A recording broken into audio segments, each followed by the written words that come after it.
What's going on, guys? Zanos here, and today in this video of Epic 7, let's do a hero review of Blood Moon Haste. This guy is a very recently added hero unit who is gonna come in the next Mystic Summon rotation, okay? And this guy is super duper awesome, super duper cool, and yes, you definitely must pull him if you can. This guy can really counter ML Vilred, so if you are going to fight against the ML Vilred, then guys, it's gonna be so easy to fight against such kind of units or any kind of units that are really good at reviving themselves up, okay? And we have this one right over here. I mean, like, we had Sinful Angelica, and we have like Blood Moon Haste, who can counter like very ridiculously irritating units like Arbiter Vilred, or let's say ML Vilred. Now, you know, like, it feels like the game is really trying to balance out now, and that's really great, okay? And now let's look into his basic details. He's a dark type hero unit.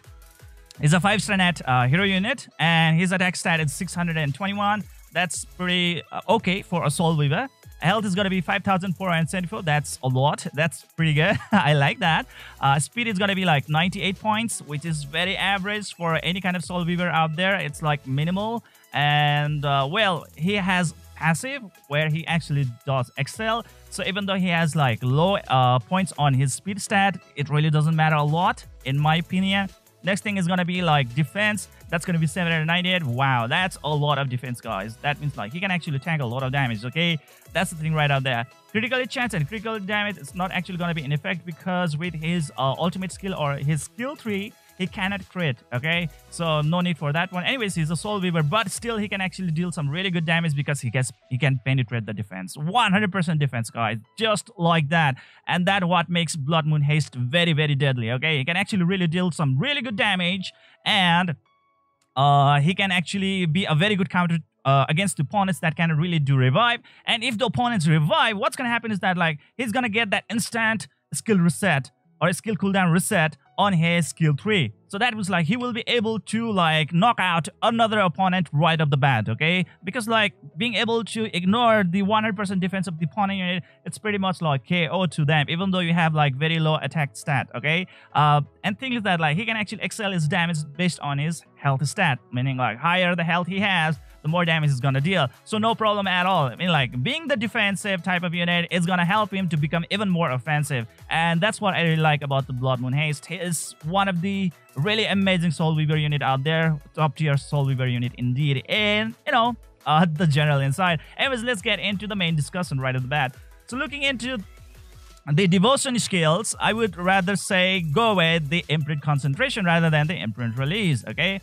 Imprint release can actually look a little bit like very, very tempting, but with the imprint concentration, what's going to happen? Obviously, he's going to be very tanky with that health boost, and it's going to improve his damage output with that health boost as well, and more heal, okay? So I would say imprint concentration is going to be the best for this guy right off the bat.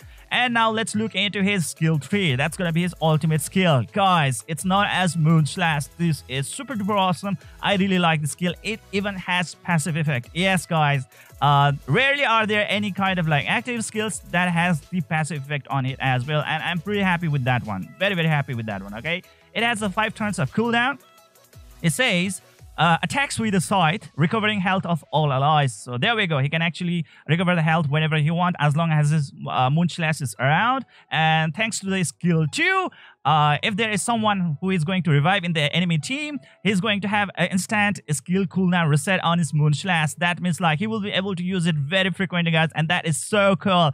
All right, that's really great. And this is the reason why he's actually going to counter ML Vilred even better. But there is even more feature that is linked with this skill 2, which we are going to discuss a little bit later.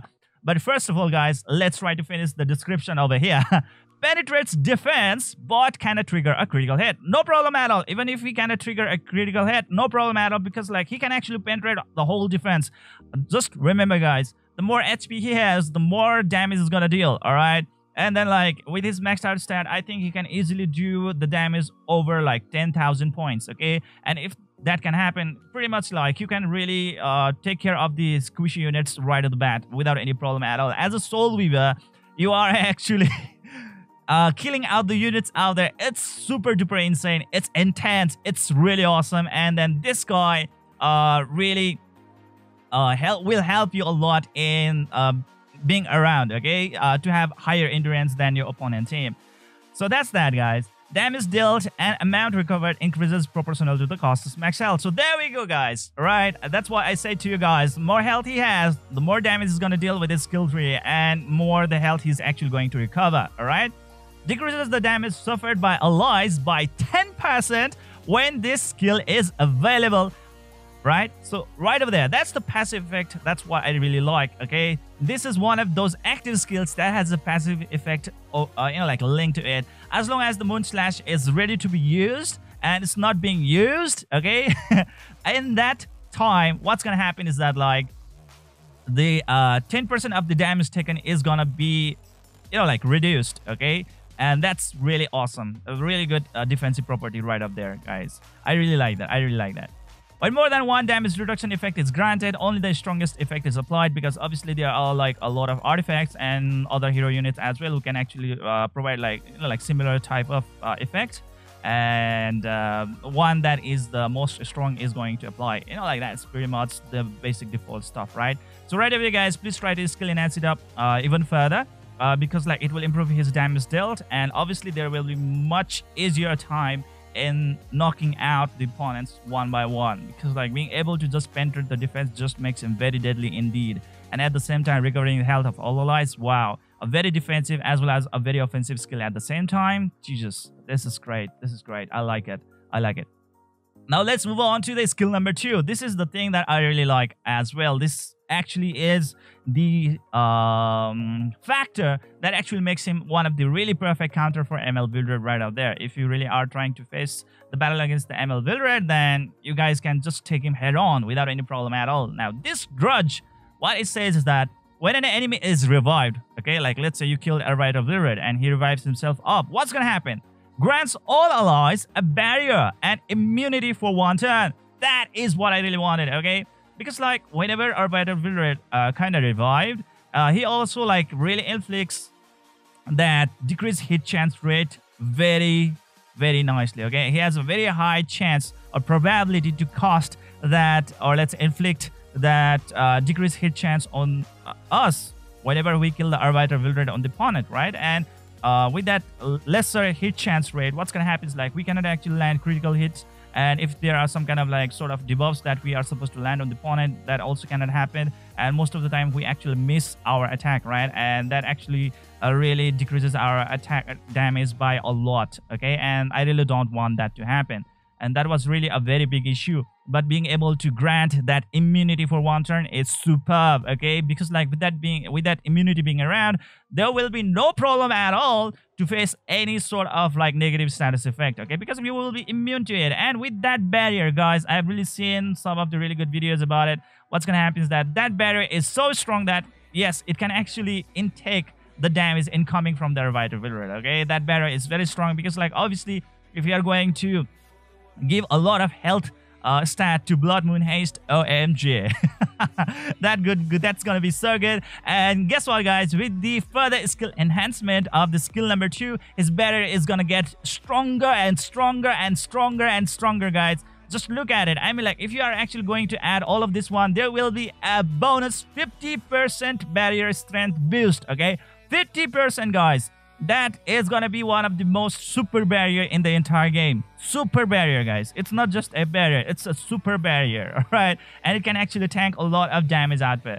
So that's the thing right over there, guys, and I really like that one. So a barrier and immunity, it's super duper awesome, okay? And resets the cooldown of Moon Slash. Like, what more do you want? Moon Slash is gonna be his skill tree, and he's gonna cost that recovery effect on everyone, and also at the same time deals a really good damage on a single target, ignoring all his defense, okay? And that's gonna be so awesome, okay? I mean, like, you can actually get rid of one opponent right off the bat as well. And what more do you want? Barrier strength increases proportional to the cost of max health. So please try to give him even more health, and that would be so awesome. I mean, like, if it would have been in such a way that, like, if the barrier strength, like, was proportional to the target's max health, it could have been a little bit worse, but it depends only on his max health. So try to give him more health, guys, and it's gonna be so good. One of the best thing that is out there, all right?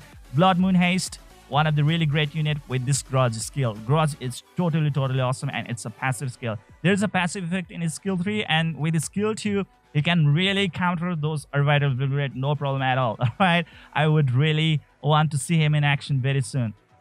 Now let's move on to the skill number 1. Let's see like what he can do with his skill number 1. It's known as Blood Scythe, okay?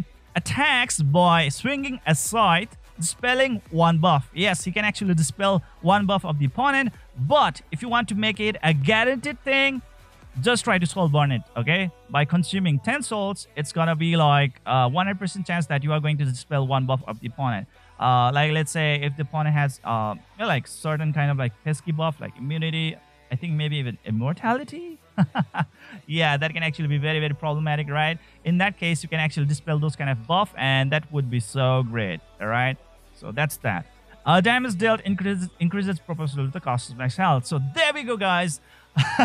With his further skill enhancement, he's actually going to improve his damage dealt by up to 40%. Okay, 40% boost in his damage dealt as well, and that is really awesome. I really like that one. And even though he is a very like a healing type of unit, okay, a Soul Weaver type of unit, but still he packs a lot of punch. He can actually deal some really good damage, because like more the health he has, the more damage he's gonna deal.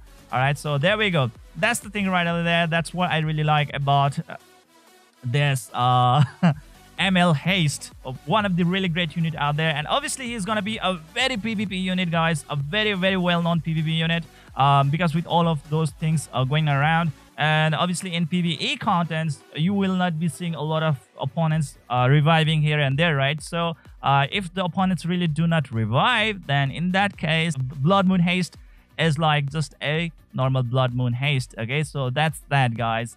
So I would say like in PvP content, he's like one of the really awesome Soul Weaver right out there. In the PvE content, I think that the other healers are actually going to do much better than him, in my opinion. Okay, where for PvE contents, like let's say any kind of content that whether it be like any kind of hunts or you know, like raids or whatever that is, I would say that like he's not going to have a lot more you know, like utility than compared to any other Soul Weaver out there, like let's say Destina, let's say Ruler of Light and stuff like that. Okay, but in the PvP contents against the units like ML Willard or reviving teams, then he's actually going to be so good. And I would say like, should you really pull him? I would say like definitely yes. Please try to have him in your team. He's actually going to help you a lot. If you guys are being terrorized by Arbiter Will Rate and you really want to get rid of that Arbiter Will Rate, you really just want to make yourself much safer, then this guy is actually going to be there. He's just gonna make your team even much better, guys, with all those passive skill effects going on around. Super duper cool, guys, super duper cool, amazing unit indeed. That's what I can say. And if you're actually really asking for me like what sort of equipment should I really give to him if I actually manage to summon him, right? And I would say like, please go with the speed set plus the immunity set. Okay, speed set plus immunity set, that is what actually is gonna make him so freaking damn awesome. All right, just go with speed stat boost as the primary stat on his boots, whereas for his necklace and his ring, come on, it's gonna be health percentage boost, right? So speed boost, HP percentage boost, and HP percentage boost on his boots, ring, and necklace respectively. All right, and the more health he has, the more damage he's gonna deal. And obviously you also need to focus a lot on speed, because obviously his basic speed stat is not really that amazing. It's only like 98 points, so you would really want to build a lot of speed stat on him as well, because like a speedy Blood Moon Haste is gonna be very troublesome for the opponents. And that's that for today, guys. I hope you enjoyed this video. Please don't forget to hit the like and subscribe button to keep on enjoying the contents of my channel. Okay, and see you guys in the next video.